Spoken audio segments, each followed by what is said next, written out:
Méprises-tu la richesse de la bonté de Dieu, de sa tolérance, de sa patience, faute de reconnaître que sa bonté doit te conduire à un changement radical?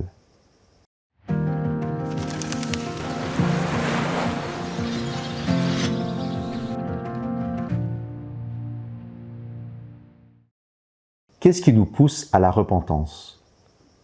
Posons-nous la question indépendamment de ce que nous venons d'entendre à la lecture de ce verset. Posons-nous honnêtement cette question. Serait-ce la peur d'être perdu, la peur du jugement de Dieu, la peur de sa colère?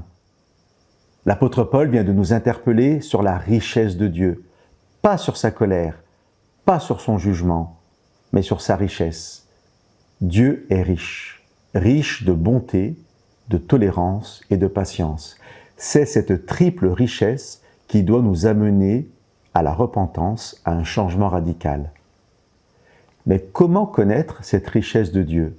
Et avant même de la mépriser, faut-il encore savoir que Dieu est riche?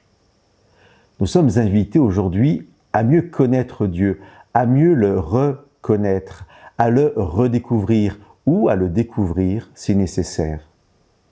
Pour cela, il y a bien sûr notre relation personnelle avec lui, qui peut passer par la prière.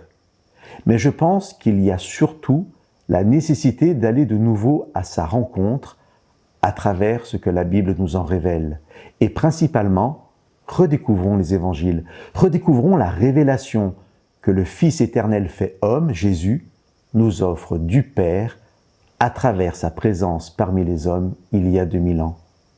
Entendons Jésus nous dire ce qu'il a dit à Philippe. « Il y a si longtemps que je suis avec vous et tu ne me connais pas? Celui qui m'a vu a vu le Père. » Chers amis, le Père et non le juge. Dans cette même lettre aux Romains, Paul exhorte ses mêmes lecteurs à ne pas retourner à d'anciennes pratiques religieuses pour essayer d'être sauvés en les pratiquant. Paul dit au chapitre 8, « Vous n'avez pas reçu un esprit d'esclavage qui ramène à la crainte, mais vous avez reçu un esprit d'adoption filiale, par lequel nous crions « Abba, Père !» Quel besoin de nous adopter si nous devions venir au salut par la peur. Mais quelle richesse extraordinaire nous possédons de nous savoir enfants d'un Père aimant. Si nous entendons aujourd'hui de nouveau, mais quelle richesse extraordinaire nous possédons de nous savoir enfants d'un Père aimant.